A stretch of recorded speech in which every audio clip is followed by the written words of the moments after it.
to be detached from the world, in the sense that Buddhists and Taoists and Hindus will often talk about detachment, does not mean to be non-participative. You can have a sexual life very rich and very full, and yet all the time be detached. By that I don't mean that you just go through it mechanically and have your thoughts elsewhere. I mean a complete participation, but still detached. And the difference of the two attitudes is this. On the one hand, there is a way of being so anxious about physical pleasure, so afraid that you won't make it, that you grab it too hard, that you just have to have that thing. And if you do that, you destroy it completely. And therefore, after every attempt to get it, you feel disappointed. You feel empty, you feel something was lost. And therefore you want it again. You have to keep repeating, because you never really got there. And it's this that is the hang-up. This is what is meant by attachment to this world, in an evil sense. But on the other hand, pleasure in its fullness cannot be experienced when one is grasping it. I knew a little girl to whom someone gave a bunny rabbit. She was so delighted with the bunny rabbit and so afraid of losing it that taking it home in the car, she squeezed it to death with love. And lots of parents do that to their children, and lots of spouses do it to each other. They hold on too hard, and so take the life out of this transient, beautifully fragile thing that life is.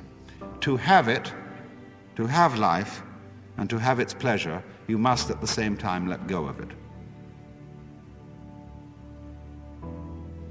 And then you can feel perfectly free to have that pleasure in the most gutsy, rollicking, earthy, lip-licking way.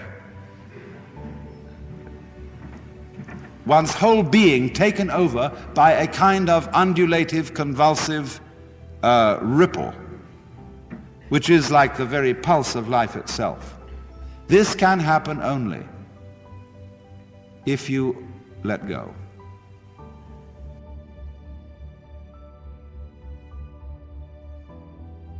What do you mean happiness? What exactly do you mean by happiness? If you translate a particular sensation as happiness, you call it happiness, a particular sensation that is there. You separate yourself and use that knowledge about the happiness that is put in there and translate that and tell yourself that you are happy. You understand? All sensations are very short-lived. They can't last forever. So the moment you separate yourself from a particular sensation and tell yourself that you are happy, the demand to keep that going longer than its duration of life is inevitable.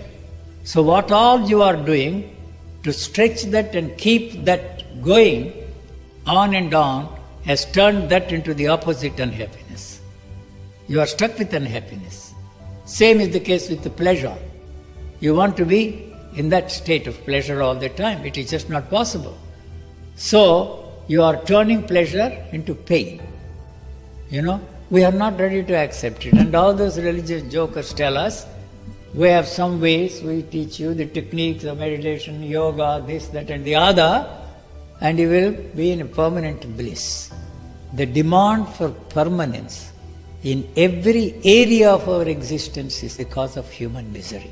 There is no such thing as permanence at all. Well, I keep saying, de-emphasize anxiety, reassure people. You meet people who say, I'm really scared. I'm scared about my job. I'm scared about my relay. I'm scared. And says, don't worry. You don't know enough to worry. That's God's truth.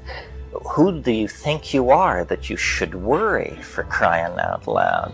I mean, it's a total waste of time. It presupposes such a knowledge of the situation that it is in fact a form of hubris. You know, no, what you do is just pay your bills and, you know, pack heat if you need to, and don't worry. That's all. Yes. Worry is praying to the devil. That's great. Worry is betting against yourself. You know, Weipo Yang, a great Chinese Taoist who wrote many, many commentaries on the I Ching, he was asked at the end of his life what was his conclusion of a life of studying the I Ching. And he said, worry is preposterous.